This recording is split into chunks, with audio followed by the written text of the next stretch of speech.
Inilah Injil suci menurut Lukas. Pagi-pagi benar, pada hari pertama dalam pekan, wanita-wanita pergi ke kubur, membawa rempah-rempah yang telah disediakan mereka. Mereka mendapati batu sudah terguling dari kubur itu, dan setelah masuk, mereka tidak menemukan jenazah Tuhan Yesus.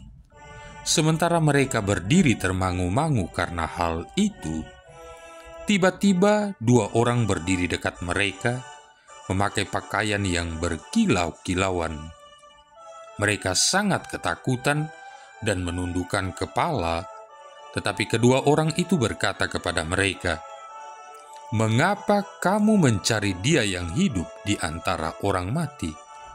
Ia tidak ada di sini. Ia telah bangkit. Ingatlah apa yang dikatakannya kepadamu ketika ia masih di Galilea, yaitu bahwa Anak Manusia harus diserahkan ke tangan orang-orang berdosa dan disalibkan, dan akan bangkit pada hari yang ketiga." Maka teringatlah mereka akan perkataan Yesus itu. Dan setelah mereka kembali dari kubur, mereka menceritakan semuanya itu kepada ke-11 murid dan kepada semua saudara yang lain. Perempuan-perempuan itu ialah Maria dari Magdala dan Yohana dan Maria ibu Yakobus. Dan perempuan-perempuan lain juga yang bersama-sama dengan mereka memberitahukannya kepada rasul-rasul. Tetapi bagi mereka, perkataan-perkataan itu seakan-akan omong kosong, dan mereka tidak percaya kepada perempuan-perempuan itu. Sungguh pun demikian, Petrus bangun, lalu cepat-cepat pergi ke kubur itu. Ketika ia menjenguk ke dalam, ia melihat hanya kain kafan saja. Lalu ia pergi, dan ia bertanya dalam hatinya apa yang kiranya telah terjadi. Demikianlah sabda Tuhan. Saudara-saudari yang terkasih, dalam hidup setiap orang, sewaktu-waktu bisa saja terjadi bahwa kegelapan meliputi dunia sekitarnya, bahkan meliputi hati dan pikirannya sendiri. Akibatnya, orang menjadi putus asa dan tidak bisa melihat masa depannya. Orang merasa bahwa seolah-olah Tuhan sudah melupakan dia dan tidak memperhatikan dia lagi.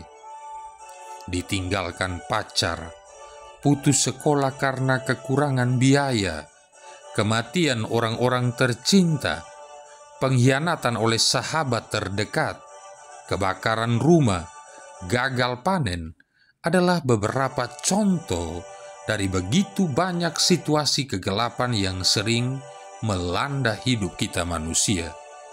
Dan dalam kegelapan hidup seperti itu, dengan gampangnya orang akan berkata, lebih baik mati saja daripada hidup begini. Orang sungguh mengembara dalam kegelapan. Perasaan seperti ini juga dialami oleh bangsa Yahudi ketika mereka hidup di tanah pembuangan Mesir. Mereka diperbudak, diperlakukan secara kasar dan tidak manusiawi, sampai-sampai mereka diharuskan membuang anak-anak mereka yang baru lahir ke sungai. Lebih-lebih lagi hati Abraham begitu gelisah ketika ia diperintahkan mengikat anaknya di atas mezbah untuk disembelih sebagai kurban bakaran bagi Tuhan. Ishak, anak satu-satunya yang sangat disayangi Abraham, harus dibunuh oleh bapaknya sendiri. Juga ketika Yesus bergantung di kayu salib, kegelapan meliputi seluruh wilayah Yerusalem, sampai-sampai ia berkata, "Allahku, ya Allah, mengapa engkau meninggalkan daku?" Dan apakah yang terjadi? Dengan tangan kuat, Tuhan membebaskan umatnya dari perbudakan di Mesir dan mengantar mereka kembali ke tanah nenek moyangnya. Malaikat menahan tangan Abraham sehingga Ishak tetap hidup dan mendapat keturunan sebanyak bintang di langit. Dan Yesus pada hari Paskah dibangkitkan dan dimuliakan oleh Bapanya. Lalu, bagaimana dengan kegelapan hidup kita masing-masing? Saudara-saudari yang terkasih, pada suatu malam, seorang Raja Saleh, Santo Wenceslaus, berjalan-jalan dengan kaki telanjang mengunjungi gereja-gereja di kotanya. Ia ditemani oleh seorang pelayannya. Waktu itu musim salju. Di tengah perjalanan, pelayan yang menemaninya itu mengeluh kedinginan. Dia berkata kepada Santo Wenceslaus, "Tuan, saya sangat kedinginan." Merasa kasihan dengan pelayannya, Santo Wenceslaus berkata kepadanya, "Perhatikanlah jejak kaki saya. Di mana jejak kaki saya berada, di situ pun engkau harus meletakkan kakimu." Setelah mengikuti nasihat Santo Wenceslaus, pelayan itu tidak merasa kedinginan lagi. Jejak kaki Raja Saleh Santo Wenceslaus meninggalkan kehangatan yang menggembirakan bagi pelayan atau orang yang mengikutinya. Kita, umat manusia yang bersiara di dunia ini, terkadang tenggelam dalam kegelapan yang paling gelap, dan banyak orang kebingungan dalam kegelapan hidup yang dialaminya. Dalam situasi kebingungan inilah Tuhan bangkit dengan cahaya kebangkitannya yang mulia, menunjukkan jalan kepada kita manusia yang terkadang mencari terang di tempat yang salah. Yesus, Raja tersalib yang bangkit mulia, berkata kepada kita, "Kamu menderita karena jalan menuju kehidupan itu sulit. Tetapi lihatlah, ikutlah jejakku. Perhatikanlah bahwa aku telah meratakan jalan itu. Aku telah meneranginya. Kalau kamu memegang teguh salibku dan berharap hanya kepadaku, maka kamu tidak akan jatuh dan kegelapanmu akan menjadi terang." Saudara-saudari yang terkasih, ganti kegelapan hidup kita, Tuhan telah mati di salib dan mengalami kegelapan kubur. Dan untuk terang hidup kita, Ia telah bangkit dengan cahaya kemuliaan. Hanya saja kita terus mencarinya di tempat yang salah, mencarinya dalam kegelapan hati dan pikiran kita. Kita terus mencarinya dalam kemalasan kita, dalam sikap acuh tak acuh kita, dalam sikap masa bodoh kita, dalam sikap ingat diri kita, dalam keengganan berkorban untuk kebaikan bersama yang tidak pernah membawa kita keluar dari kegelapan hidup, dari keterpurukan hidup, untuk sebuah hidup yang lebih bermakna, hidup dalam terang kebangkitan Tuhan. Mengapa kamu mencari yang hidup di antara orang mati? Ia tidak ada di sini. Ia tidak ada di dalam harta kekayaan yang melimpah, apalagi yang diperoleh dengan menipu, mencuri, merampok, dan membunuh. Ia tidak ada di dalam pangkat, jabatan, dan kedudukan yang tinggi, apalagi yang disalahgunakan untuk kepentingan diri sendiri, menindas yang lemah dalam ketidakadilan dan ketidakjujuran.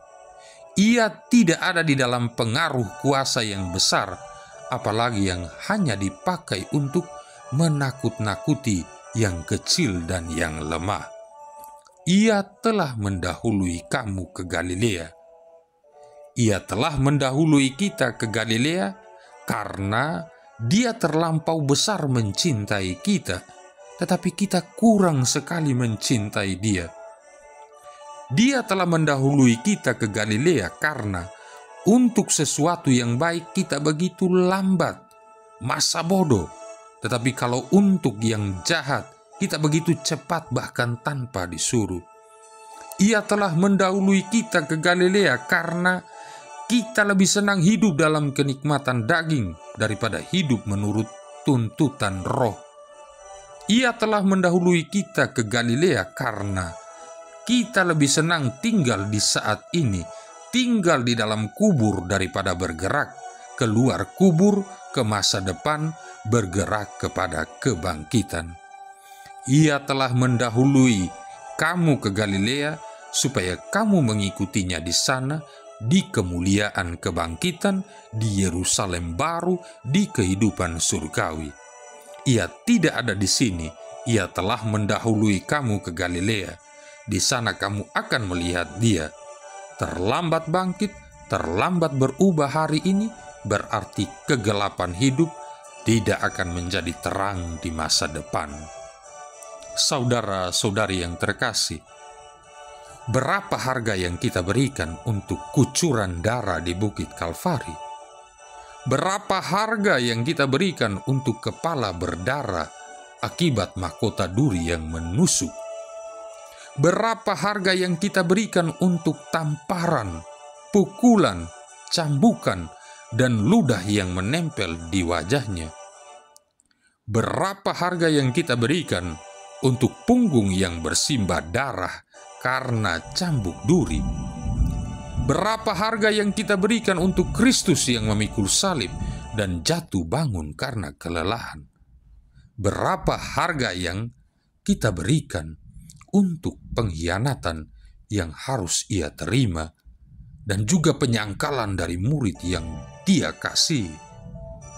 Dan berapa harga yang kita berikan untuk Kristus yang membiarkan Bapaknya berpaling dan meninggalkan dia dalam kesunyian salib? Tidak ternilai, terlalu mahal, bahkan tak akan pernah bisa dihitung. Itulah sebabnya keselamatan selalu diberikan cuma-cuma. Pengorbanan Kristus diberikan kepada kita dengan gratis, bukan karena harganya murah, tetapi karena begitu mahalnya, sehingga manusia tidak akan pernah sanggup membayarnya. Tak ternilai dan tidak bisa dibandingkan dengan apapun juga di dunia ini. Sampai kapanpun kita tidak bisa menghitungnya. Saudara-saudari yang terkasih, pengorbanan Kristus memang mahal dan tak ternilai. Namun anehnya, pengorbanan Kristus yang begitu mahal terlihat menjadi murahan di tangan seorang Kristen yang rela menukarkan imannya demi karir, jabatan, dan kedudukan. Pengorbanan Kristus memang mahal dan tak ternilai, terlihat menjadi murahan di tangan orang-orang Kristen yang menjual imannya demi pasangan hidup. Darah yang mahal terlihat menjadi murahan di tangan orang Kristen yang meninggalkan Kristus demi harta kekayaan. Itulah sebabnya kita perlu jujur terhadap diri kita sendiri.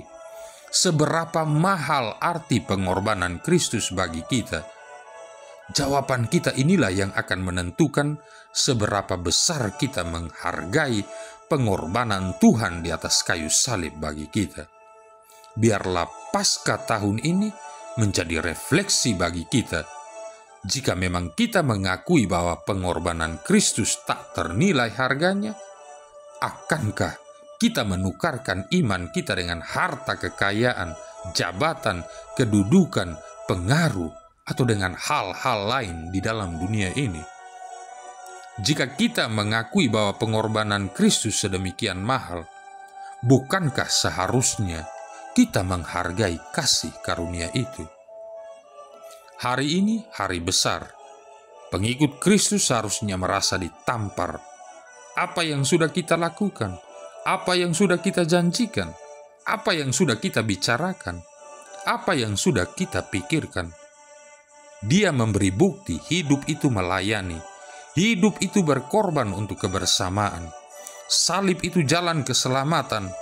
Namun kita masih terjebak dalam egoisme dan cinta diri berlebihan. Terjebak dalam kesenangan sesaat dan lari dari salib.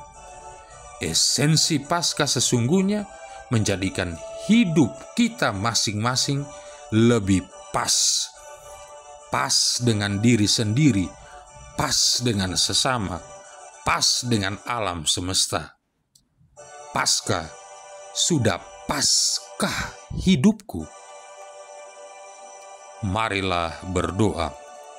Ya Allah, Engkau menyemarakan malam yang amat suci ini dengan kebangkitan mulia Kristus Putramu. Bangkitkanlah di dalam gerejamu semangat hidup sebagai anak-anak Allah. Semoga kami dibaharui lahir batin, agar kami selalu mengabdi Engkau dengan setia. Demi Kristus Tuhan dan pengantara kami, yang bersama dengan Dikau dalam persatuan Roh Kudus hidup dan berkuasa, satu Allah sepanjang segala masa. Tuhan memberkati kita sekalian, Bapa, Putra, dan Roh Kudus.